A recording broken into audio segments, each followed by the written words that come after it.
Welcome to the 265th episode of the Reading and Writing Podcast. I'm your host, Jeff Rutherford. Stay tuned for my interview with New York Times bestselling author Joseph Fender. And one programming note, this interview was originally recorded last year in 2019. Stay tuned for the interview. This episode of the Reading and Writing Podcast is brought to you by Libro.fm. Libro.fm is the first and only company which lets you purchase audiobooks directly from your favorite local bookstore. Support your favorite local bookstore, and you can pick from more than 125,000 audiobooks, including New York Times bestsellers and recommendations from booksellers. You'll get the same audiobooks at the same price as the largest audiobook company out there. You know who I'm talking about, but you'll be part of a different story, one that supports your local bookstore. If you're new to audiobooks, they're the perfect way to get more books into your busy life. If you already love audiobooks and don't know what to listen to next, check out the recommendations and curated list from the people who know audiobooks best, your local bookseller. There's a special offer now for Reading and Writing Podcast listeners. Get 3 audiobooks for the price of one, $14.99, with your first month of membership. Just use the code RWPodcast. Again, that's Libro.fm, purchasing audiobooks from your local bookstore, and use the code RWPodcast.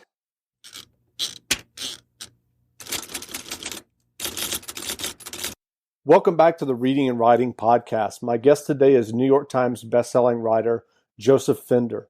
Fender's latest novel, Judgment, has just been published. Joseph, welcome to the podcast. Thanks a lot. Great to be here. Great. Well, if someone listening hasn't heard about Judgment, your new novel yet, how would you describe it?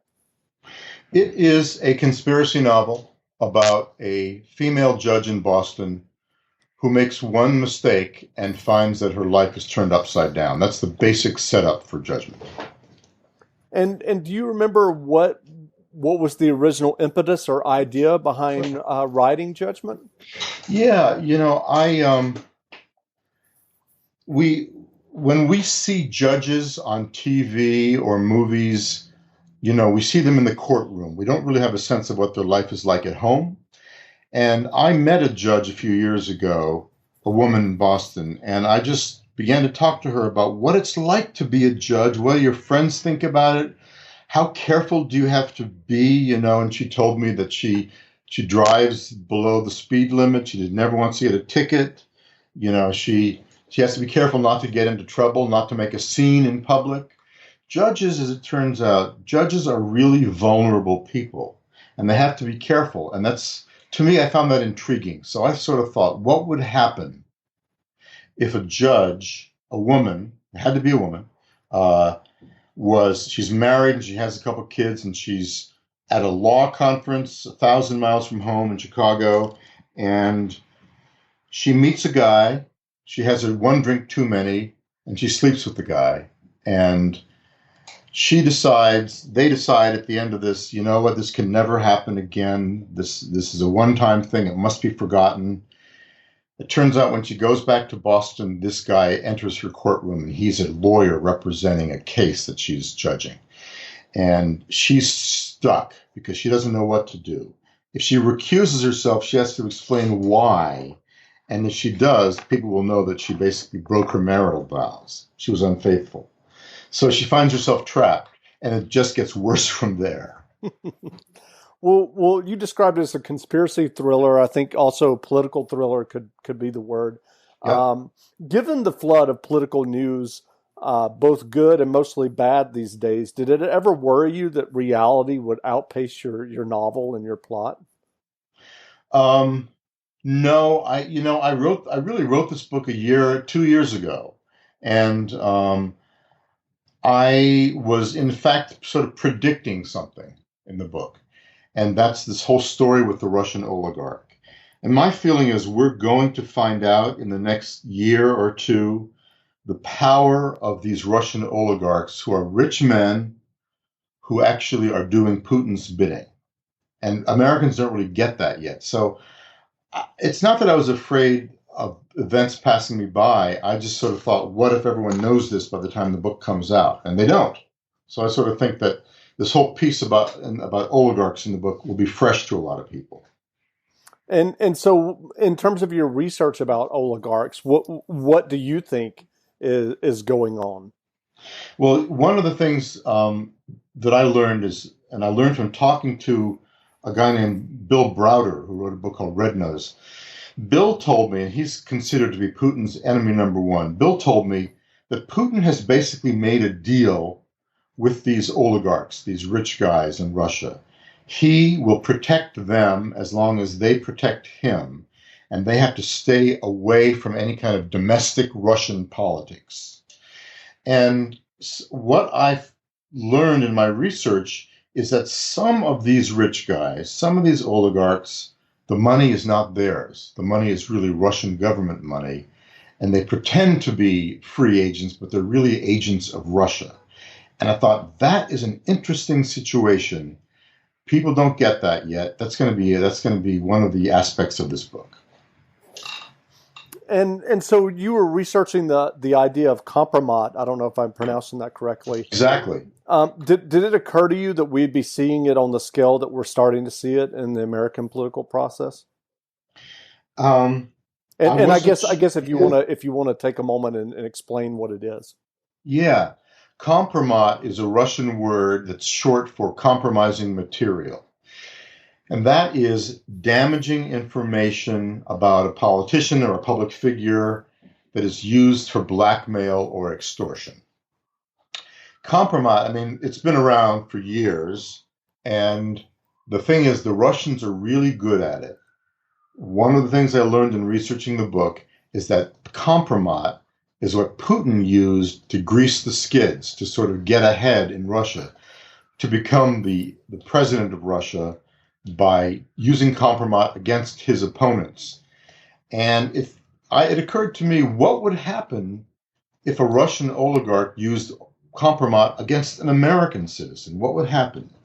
You know, we hear a lot of talk, and I don't want to get involved in this argument about whether the president himself is compromised by Russian compromat, right? But we hear about it every day now.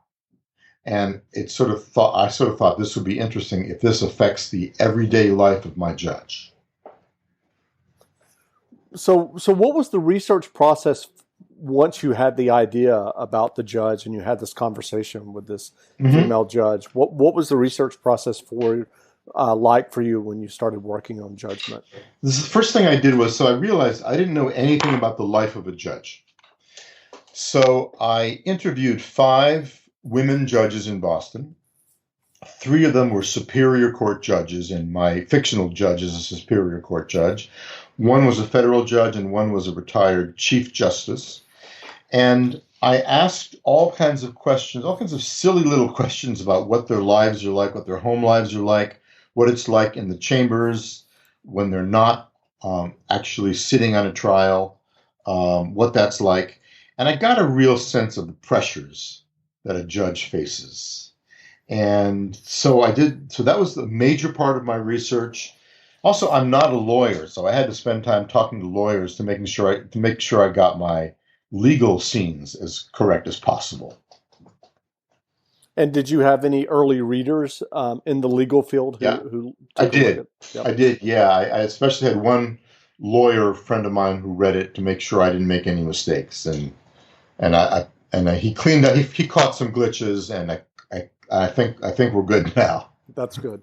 So what's the actual writing process like for you? Do you outline your novels extensively before you start working, or is it more of an organic process? It is in between. There are 2 schools of thought in terms of how you write a book. Some people feel you just start with your premise and you just don't know where it's going to go every day. You sit down and you just start writing and then see what pours out. Another way of doing it, and this was taught to me by the novelist Robert Ludlum. Ludlum told me after you're done with your interviews and your research, to outline as detailed as possible. And so Ludlum would do he would do outlines that were 150 single-space type pages. I tried that with one book, and I found it was really boring because I wanted to sit down in the writing process and not know for sure what was going to happen. So instead, what I do is I know what a scene is supposed to accomplish. I sit down, I write, and I don't know where it's going to go. So I create what I call a beat sheet of the major turning points in the story. And the smaller beats I have to fill in myself when I sit down and write every day. So every day of writing is a surprise and a challenge to me. And I think that makes it more surprising to the reader. Got it. So, as I mentioned earlier, you're a New York Times best-selling writer. I'm curious, do you remember writing the first novel that you had published? Yeah, I sure do. And what was that experience like? Had you always wanted to be a writer? What was your life like at that point? Yeah, it's funny. I wanted to be a writer since I was probably 10 years old. And I discovered a book, and I wrote to the author of this book called The Wonderful Flight to the Mushroom Planet. The woman I was, know it. oh, do you? Well, Yes. the author is Eleanor Cameron. I loved this book. It's a series of 3 books, I think. Yes. Loved these books. I And I read those wrote in to grammar Eleanor school. I Cameron. still remember them. And do you remember back in the day, if you wanted to write to an author, you sent a letter to the publisher, and months would go by before you heard anything back? So I wrote to Eleanor Cameron. I had all these questions about her story, and I got a form letter back a few months later, but I saw the return address on the envelope. So I wrote to her home, and I said, "But you haven't answered my questions." And she wrote back a long, long letter to me answering my questions. And that was my first realization that behind every novel is somebody who makes these narrative decisions. How cool would this be? What kind of a job would this be? I thought this would be a really cool thing to do. And I wanted to be a writer since I was 10. But my parents talked me out of it. They told me that I basically had to get a real job and make some money and support myself. So when I got to be in my 20s and I was thinking about whether I was going to be a Russia expert, whether I was going to be a spy, whether I'd work for the CIA, at one point I said to myself, you want to write a novel? You're never going to know unless you try. And I gave myself 3 years, a deadline of 3 years, to try to write a novel and see if I could get it published. And I said, if I get a publisher within 3 years and it's enough to support me for a year or two, I'll do this. And sure enough, within 3 years, I was able to get a publisher. In fact, I got 20 publishers around the world. And that's when I decided I could become a writer. That was my first novel, The Moscow Club. So it was touch and go. I didn't know whether I'd make it or not, but I wrote the book. I rewrote it and rewrote it and rewrote it probably 25 times. And it was rejected a bunch of times. And each time the book was rejected by an agent, I took their criticisms and rewrote the book. So the book that was published as The Moscow Club had almost nothing to do with the book that I started writing 3 years earlier. It was very different. And so what were you doing at that time? Were you only writing or did you have like a day job? I had a day job. I was teaching writing at Harvard to undergrads. I was teaching political writing, I published a nonfiction book, so I was an expert at that. I was teaching writing to these undergrads while trying to write a novel myself. Great. Well, given your writing success, what advice would you have for aspiring writers who might be listening? The most important thing is to read a lot. This is one thing that Stephen King says in his book on writing, which is a great book. You've got to read a novel, you've got to read a bunch of novels in order to figure out how they work, how they're put together. And I gave myself my own sort of graduate course in writing thrillers by reading as many good and bad thrillers as I could read. And I took notes on them, index cards. And I learned sort of what made a good book, what made a good opening, what made a good hero, what made a good character, secondary character. And I learned all that from reading. So I think that the most important thing that a writer can do is read. And on that note, what books have you read lately, fiction or nonfiction, that you would recommend? Oh gosh, I've read so many. I read a nonfiction book called Dope Sick about the opiate crisis, which is really powerful. I'm reading a book right now called Bad Blood, which is about a company called Theranos, sort of a Silicon Valley company story. It's fascinating. I've also read a novel by Greg Hurwitz called Out of the Dark, which I liked a lot. Harlan Coben has a new book coming out called Runaway. So I've read a bunch of books that are good. Great. Well, if someone is interested in learning more about you, where can they find you online? I have a brand new website now, josephfinder.com. Just redid it. Finder. Great. Well, again, we've been speaking with New York Times bestselling writer Joseph Finder. Finder's latest novel, Judgment, is in bookstores now, so go grab a copy. And Joseph, thanks for doing this interview. Thanks for having me.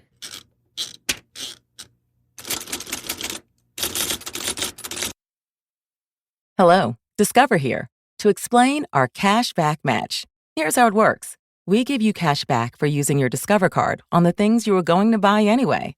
Then we match that cash back in your first year. And that's why we call it Cashback Match. Now to recap and say cashback one more time.